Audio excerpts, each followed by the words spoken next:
Bom dia, boa tarde, boa noite, né? Ano novo e política quase nova aqui pelo Ceará. A gente teve agora no início do ano a posse do governo Evandro Leitão, do PT, aqui em Fortaleza, e mudanças significativas na equipe de governo do governador Eumano de Freitas aí, para entrar num rumo final diferente do final de gestão. Muita mudança, algumas caras novas, outras nem tanto, jamais conhecidas aqui da velha política do Ceará. E a gente vai comentar um pouco sobre isso e outros assuntos no nosso para começo de conversa.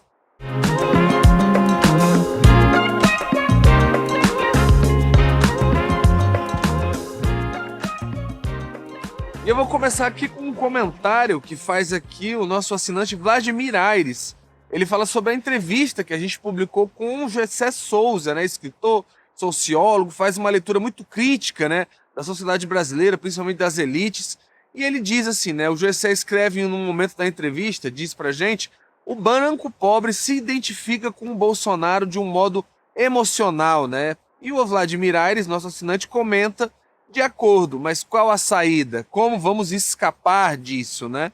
Bem, Vladimir, o Gessé faz ali essa crítica, né? Ele coloca um pouco até na conta da esquerda, né? Que diz que a esquerda às vezes tem uma estratégia pouco inteligente, ali, uma espécie de marxismo vulgar, de achar que se a esquerda toma políticas que melhorem a vida dessa pessoa pobre, né, e branca, ela vai automaticamente compreender, né, que o responsável por esse crescimento de vida ali vai ser esses governos de esquerda. É aquela velha história de muitas vezes pessoas que são pobres têm acesso ali a algum programa criado durante esses governos de viés de esquerda, conseguem ascender e tem-se a expectativa muitas vezes entre os setores da esquerda de que essas pessoas vão fazer esse reconhecimento, quando não é isso que acontece, né? A gente sabe que o cidadão é muito mais complexo. Muitas vezes ele vai atribuir ou a si mesmo, ao mérito dele, aquela ascensão que ele teve, e não está errado, né? Ou a coisas ainda mais espirituais, filosóficas, a Deus, ou o que quer que seja a fé daquela pessoa.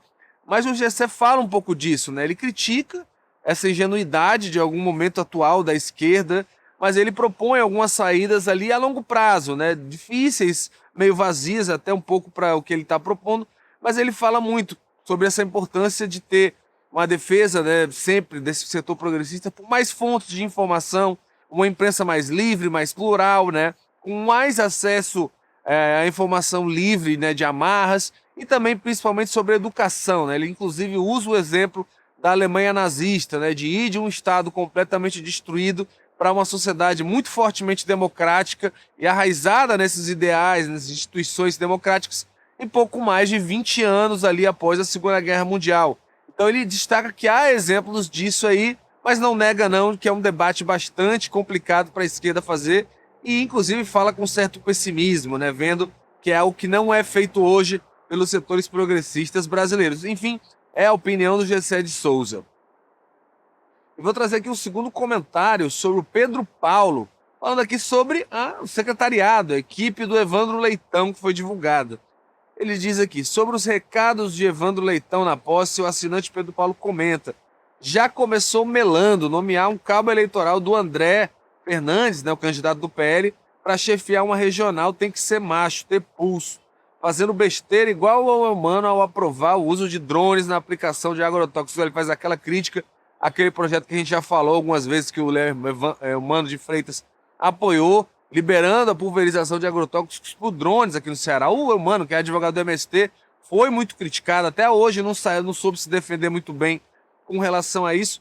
E aí, né, o Pedro Paulo levanta isso também ao Evandro agora por ter indicado para a Regional 10 do governo aqui da Prefeitura de Fortaleza o Márcio Martins, que é um vereador do União Brasil, muito ligado ao capitão Wagner, né? E que no segundo turno do ano passado apoiou o André Fernandes e foi um dos apoiadores mais ferrenhos, digamos assim.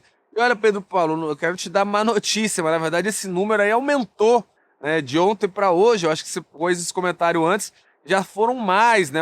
Cresceu o número de parlamentares que apoiaram o André Fernandes, que ganharam espaços na gestão do Evandro Leitão.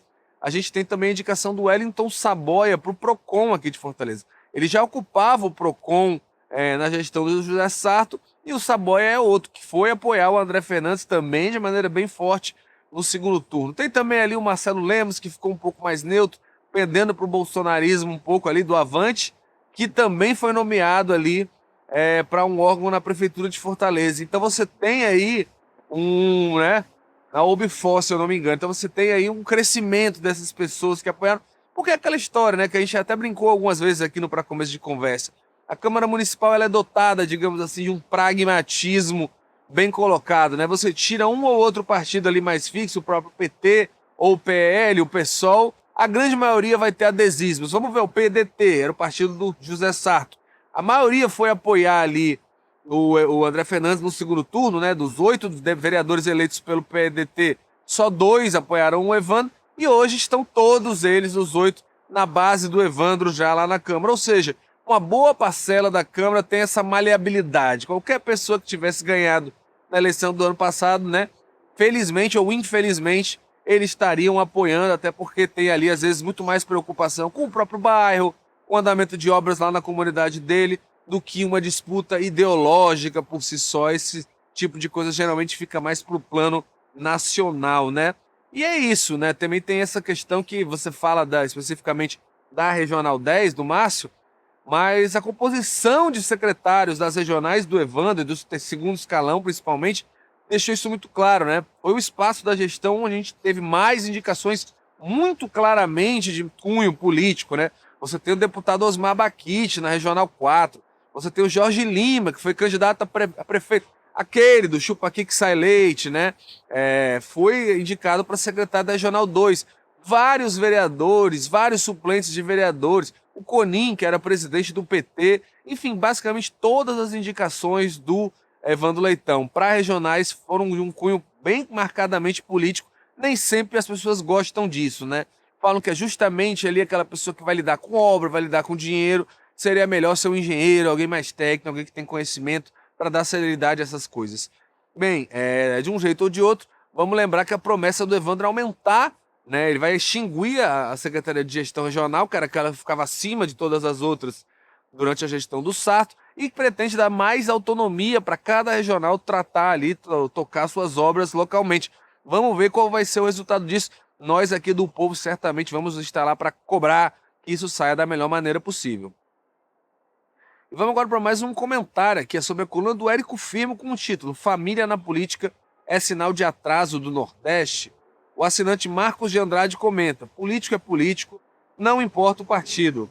Qualquer partido que estiver no poder vai cometer tais práticas abusivas. O PT provou há muito tempo que é apenas mais um partido como qualquer outro. É ainda aquela história que a gente vem falando desde o ano passado, para vocês verem como marcou, da indicação da Onélia Santana, né, esposa do Camilo Santana, para uma vaga de conselheira no Tribunal de Contas do Estado. Até hoje eu escuto muito isso mesmo, entre leitores, entre gente que ficou muito indignado com aquilo.